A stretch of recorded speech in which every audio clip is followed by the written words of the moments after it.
नमस्कार मित्रों। Supreme court के जस्टिस संजय करोल एवं जस्टिस मनमोहन जी ने 27 जनवरी 2025 को इंश्योरेंस के बीमा दावे के एक मामले पर फैसला सुनाते हुए कहा है कि एक बढ़ई जिसके पास भले ही कोई डिग्री ना हो को असंगठित श्रमिक नहीं माना जा सकता। ये मामला एक बढ़ई के बीमा दावे से संबंधित था जिसने 2014 में एक मोटर वाहन दुर्घटना में अपना दाहिना हाथ खो दिया था और मामले में कोई दस्तावेजी साक्ष्य नहीं होने के कारण बीमा कंपनी ने उसकी आय की गणना उसे अकुशल और असंगठित श्रेणी का श्रमिक मानकर की थी और बीमा राशि का भुगतान कर दिया था। बढ़ई ने सुप्रीम कोर्ट की शरण ली, जहां मामले को सुनते हुए सुप्रीम कोर्ट ने कहा कि एक बढ़ई वह होता है जो लकड़ी का इस्तेमाल करके दैनिक उपयोग या सजावट के लिए सुंदर वस्तुएं बनाता है। एक समान व्यक्ति जो इस कला में दक्ष या प्रशिक्षित नहीं है, निश्चित रूप से इन गतिविधियों को और कार्य को उस सटीकता के स्तर से नहीं कर सकता जो इसे बनाने के लिए आवश्यक है। इसलिए एक बढ़ई को असंगठित श्रमिक के रूप में वर्गीकृत करना अनुचित होगा। सुप्रीम कोर्ट ने असंगठित श्रमिकों के लिए लागू न्यूनतम वेतन को लागू करने के बीमा कंपनी के तर्क को खारिज कर दिया।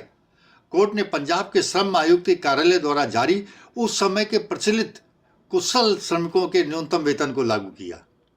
उस समय कुशल श्रमिकों के लिए औसत न्यूनतम वेतन लगभग 15,000 रुपये प्रति माह था, जबकि अकुशल श्रमिकों के लिए यह लगभग 8,000 रुपये प्रति माह था। कोर्ट ने कहा कि उसे कुशल श्रमिकों के लिए अधिसूचित न्यूनतम वेतन पर निर्भर रहना होगा। इस आधार पर सुप्रीम कोर्ट ने मोटर दुर्घटना दावा न्यायाधिकरण द्वारा स्वीकृत 6,83,982 रुपये के मुआवजे को बढ़ाकर 15,91,625 रुपये कर दिया। कोर्ट के इस निर्णय से यह स्पष्ट होता है कि बढ़ई, मिस्त्री, मैकेनिक इत्यादि को कुशल श्रमिक माना जाना चाहिए और उनके मुआवजे का निर्धारण बीमा कंपनियों को इसी आधार पर करना चाहिए। बीमा कंपनियां आपके कौशल और योग्यता को मान्यता दें और उचित मुआवजा प्रदान करें। यह बहुत आवश्यक है कि इसके लिए आप उनका ध्यान इस तरफ आकर्षित करें, क्योंकि इन लोगों के पास कोई डिग्री तो होती नहीं और बीमा कंपनी अधिकतर कहती है कि आपने ITI पास किया है कि नहीं किया है, आपके पास इस मामले में कोई पढ़ाई की डिग्री है कि नहीं। लेकिन कोर्ट ने यह स्पष्ट कर दिया है। इस महत्वपूर्ण जानकारी को ध्यान में रखें। उन लोगों और श्रमिकों से इस जानकारी को साझा कर उनके अधिकारों के लिए सचेत कर अपना सामाजिक उत्तरदायित्व भी निभाएं। यदि आपको जानकारी अच्छी लगी हो तो लाइक और शेयर करें तथा हमारे चैनल को सब्सक्राइब करें।